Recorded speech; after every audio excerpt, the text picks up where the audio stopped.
The book of Ecclesiastes, chapter 1. The words of the preacher, the son of David, king in Jerusalem. Vanity of vanities, says the preacher, vanity of vanities, all is vanity. What advantage does man have in all his work which he does under the sun?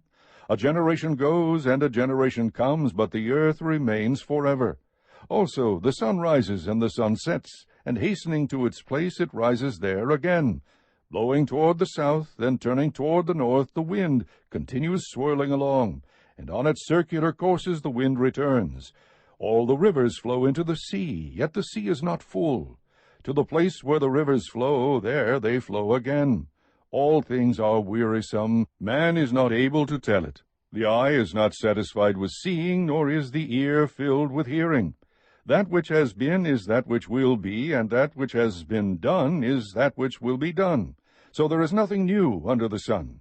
Is there anything of which one might say, "See this, it is new"? Already it has existed for ages which were before us. There is no remembrance of earlier things, and also of the later things which will occur there will be for them no remembrance, among those who will come later still.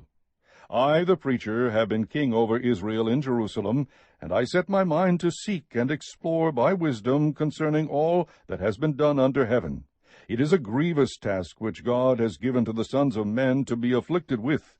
I have seen all the works which have been done under the sun, and behold, all is vanity and striving after wind. What is crooked cannot be straightened, and what is lacking cannot be counted. I said to myself, Behold, I have magnified and increased wisdom more than all who were over Jerusalem before me, and my mind has observed a wealth of wisdom and knowledge.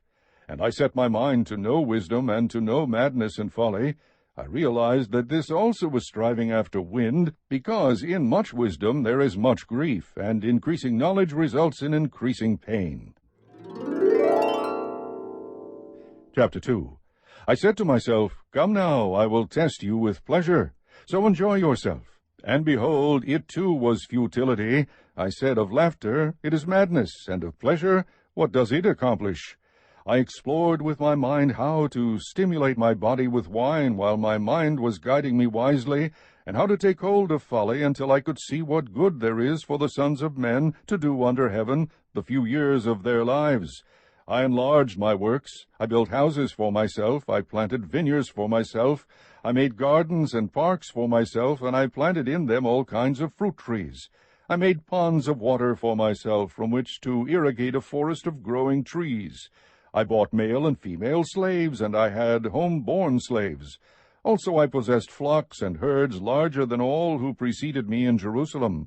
Also I collected for myself silver and gold, and the treasure of kings and provinces.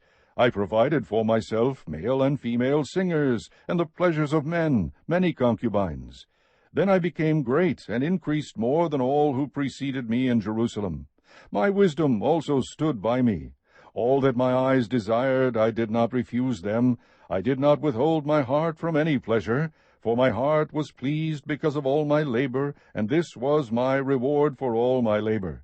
Thus I considered all my activities which my hands had done, and the labor which I had exerted, and behold, all was vanity, and striving after wind, and there was no profit under the sun. So I turned to consider wisdom, madness, and folly. For what will the man do who will come after the king except what has already been done? And I saw that wisdom excels folly, as light excels darkness. The wise man's eyes are in his head, but the fool walks in darkness. And yet I know that one fate befalls them both. Then I said to myself, As is the fate of the fool, it will also befall me. Why then have I been extremely wise? So I said to myself, This too is vanity. For there is no lasting remembrance of the wise man as with the fool, inasmuch as in the coming days all will be forgotten, and how the wise man and the fool alike die. So I hated life, for the work which had been done under the sun was grievous to me, because everything is futility, and striving after wind. Thus I hated all the fruit of my labor, for which I had labored under the sun, for I must leave it to the man who will come after me. And who knows whether he will be a wise man or a fool? Yet he will have control over all the fruit of my labor, for which I have labored by acting wisely under the sun. This too is vanity. Therefore I completely despaired of all the fruit of my labor for which I had labored under the sun.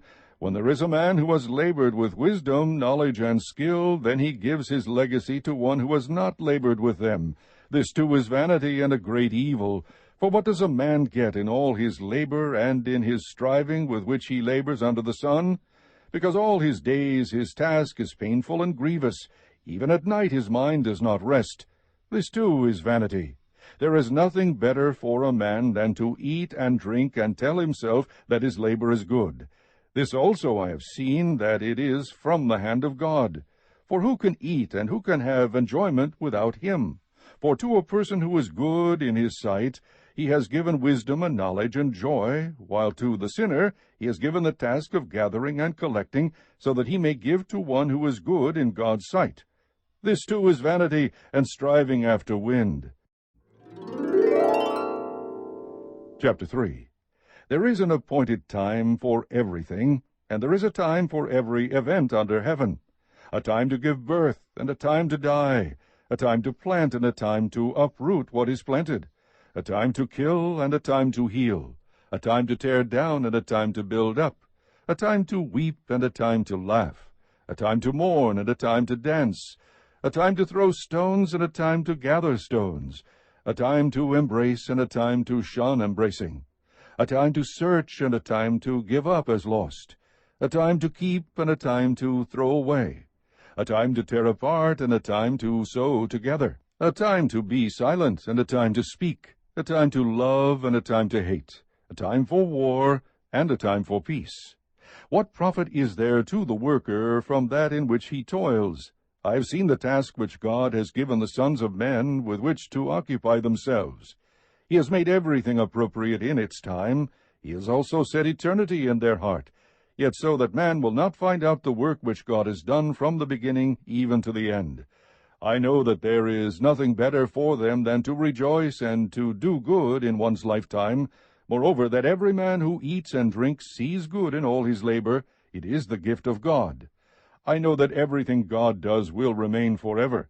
There is nothing to add to it, and there is nothing to take from it, for God has so worked that men should fear him. That which has been already and that which will be has already been, for God seeks what has passed by. Furthermore, I have seen under the sun that in the place of justice there is wickedness, and in the place of righteousness there is wickedness. I said to myself, God will judge both the righteous man and the wicked man, for a time for every matter and for every deed is there. I said to myself concerning the sons of men, God has surely tested them in order for them to see that they are but beasts. For the fate of the sons of men and the fate of beasts is the same. As one dies, so dies the other. Indeed, they all have the same breath, and there is no advantage for man over beast, for all is vanity. All go to the same place. All came from the dust, and all return to the dust. Who knows that the breath of man ascends upward, and the breath of the beast descends downward to the earth? I have seen that nothing is better than that man should be happy in his activities, for that is his lot. For who will bring him to see what will occur after him? Chapter 4. Then I looked again at all the acts of oppression which were being done under the sun, and behold, I saw the tears of the oppressed, and that they had no one to comfort them. And on the side of their oppressors was power, but they had no one to comfort them. So I congratulated the dead who are already dead more than the living who are still living. But better off than both of them is the one who has never existed, who has never seen the evil activity that is done under the sun. I have seen that every labor and every skill which is done is the result of rivalry between a man and his neighbor. This too is vanity and striving after wind. The fool folds his hands and consumes his own flesh. One hand full of rest is better than 2 fists full of labor and striving after wind. Then I looked again at vanity under the sun. There was a certain man without a dependent, having neither a son nor a brother, yet there was no end to all his labor. Indeed, his eyes were not satisfied with riches, and he never asked, And for whom am I laboring and depriving myself of pleasure? This too is vanity, and it is a grievous task. 2 are better than 1, because they have a good return for their labor. For if either of them falls, the one will lift up his companion. But woe to the one who falls when there is not another to lift him up. Furthermore, if two lie down together, they keep warm. But how can one be warm alone? And if one can overpower him who is alone, two can resist him. A cord of 3 strands is not quickly torn apart. A poor yet wise lad is better than an old and foolish king who no longer knows how to receive instruction. For he has come out of a prison to become king, even though he was born poor in his kingdom. I have seen all the living under the sun throng to the side of the second lad who replaces him. There is no end to all the people, to all who were before them, and even the ones who will come later will not be happy with him, for this too is vanity and striving after wind.